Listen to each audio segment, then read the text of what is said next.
Dr. Siddharth Singh, Director of Medical Education, Anup Kumar Burman Memorial, Amar Guwahati Medical College Adhyaksha Professor Ashok Chandra Boisya Memorial, Amar CN Center Director Professor Dr. Vijay Boisya Memorial, Sammaniya Bidhayak Taranga Gogoi Memorial, Amar Medical College Adhyapak Adhyapika Sakal আৰু আমাৰ উপস্থিত সুধীবৃন্দ ইতিমধ্যে doctor বসন্ত বৈশ্য ডাঙৰীয়াই উল্লেখ কৰিছে যে আজি আমাৰ গুৱাহাটী চিকিৎসা মহাবিদ্যালয়ৰ CL চেণ্টাৰত এটা অতি অত্যাধুনিক MRI আমি উদ্বোধন কৰিব পাৰিছো আৰু এই MRI মেচিনটোৰ বাবে ৰাজ্য চৰকাৰে 30 কোটি টকা ব্যয় কৰিছে আমাৰ অসমত বা আমাৰ ক'ব গ'লে বহুবিলাক স্থানত যিমানবিলাক MRI আছে তাতকৈ এই 3 টেসলা MRI টো যথেষ্ট উন্নত বুলি কোৱা হৈছে য'ত বহুখিনি নতুন নতুন সুবিধা সংলগ্ন কৰা হৈছে মই ভাবো যে ইয়াৰ ফলত আমাৰ মুখ যিখিনি ডেমনষ্ট্ৰেচন দেখুৱাইছে এই ডেমনষ্ট্ৰেচনটোত মই ইমানেই বুজিছো যে আমাৰ যিবিলাক পেচেণ্টৰ ক্লষ্ট্ৰফোবিয়া থাকে তেওঁলোকে ইয়াত অতি সহজে ইমেজিং কৰোৱাব পাৰিব বা আমাৰ যিখিনি ইমেজিঙৰ সময়ত তেওঁলোকে টিভিৰ শ্ব' আদি চাই থাকিব পাৰিব আৰু ইয়াতে যিবিলাক সুবিধা সন্নিৱিষ্ট কৰা হৈছে তাৰ ফলত বিশেষকৈ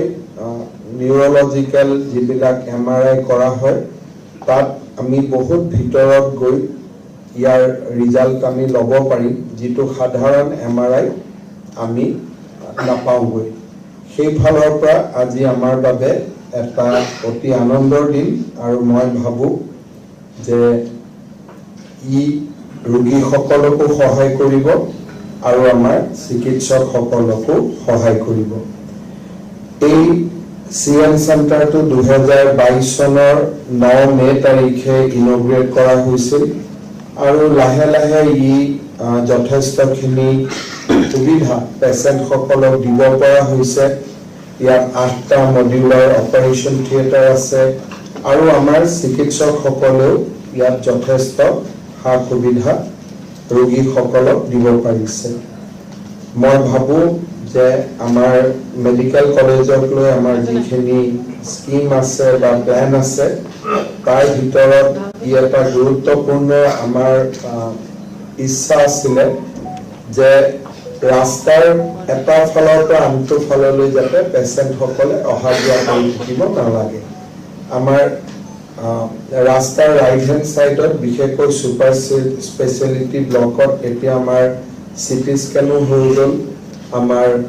MRI হৈ গ'ল আৰু ক্যান্সাৰ হস্পিটালতো আমাৰ এজ এ ষ্টেণ্ডাৰ্ড আমাৰ বহুখিনি সুবিধা আছে গতিকে এই ক্ষেত্ৰত আমি ৰাস্তাৰ ৰাইট হেণ্ড সাইডত যিখিনি ফেচিলিটি আছে তেওঁলোক যথেষ্ট সেলফ ডিপেন্ডেন্ট এতিয়া হ'ব পাৰিব মই আশা কৰিছো যে আমি বছৰটো 2025 চনৰ আৰম্ভণিতে আমাৰ যিখন মাদাৰ এণ্ড চাইল্ড হস্পিটাল আছে সেইখনো আমি ইনগ্ৰেট কৰিব পাৰিম আৰু তাৰ ঠিক পিছতে আমি গুৱাহাটী মেডিকেল কলেজৰ পুনৰ নিৰ্মাণৰ কামত আমি হাত দিব পাৰিম ইতিমধ্যে আপোনালোকে তাৰ ড্ৰয়িং আনিও দেখিছে আৰু সেই হস্পিটালখন আমি উইথ 100 years ফিউচাৰিষ্টিক প্ল্যান এটা লৈ আমি কৰিব খুজিছো এই সময়খিনিৰ ভিতৰতে আমাৰ প্ৰাগজ্যোতিষ মেডিকেল কলেজো আমি আৰম্ভ কৰাৰ বাবে ইতিমধ্যে সকলো কাম আগুৱাই লৈ গৈছো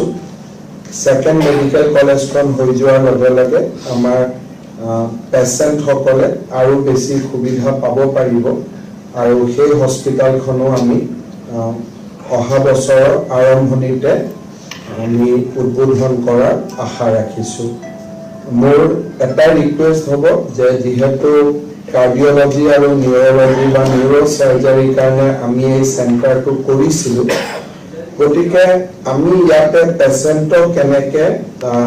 360 ডিগ্ৰী সকলো সুবিধা দিব পাৰোঁ, টান নিউৰোচাৰ্জাৰীও আমি কেনেকৈ ইয়াত কৰিব পাৰোঁ, আৰু যিকোনো ধৰণৰ কাৰ্ডিঅলজি ৰিলেটেড প্ৰচিডিউৰ আমি কৰিব পাৰোঁ, তাৰ কাৰণে আমি প্ৰচেষ্টা কৰিব লাগে। ৰাতি গধূলি যাতে নাৰ্ছিং কেয়াৰটো আৰু ভাল হয় তাৰ কাৰণে আমি চেষ্টা কৰিব লাগে। আৰু মই ভাবোঁ যে আমি এনেধৰণে কাম কৰি গৈ থাকিলে আমি পেচেণ্টসকলক যথেষ্ট সুবিধা দিব পাৰিম। আজিৰ এই সুন্দৰ দিনটোত পুনৰ এবাৰ মই গুৱাহাটী মেডিকেল কলেজৰ আটাইকে অভিনন্দন জনাই মই মোৰ বক্তব্য সামৰণি মাৰিছোঁ।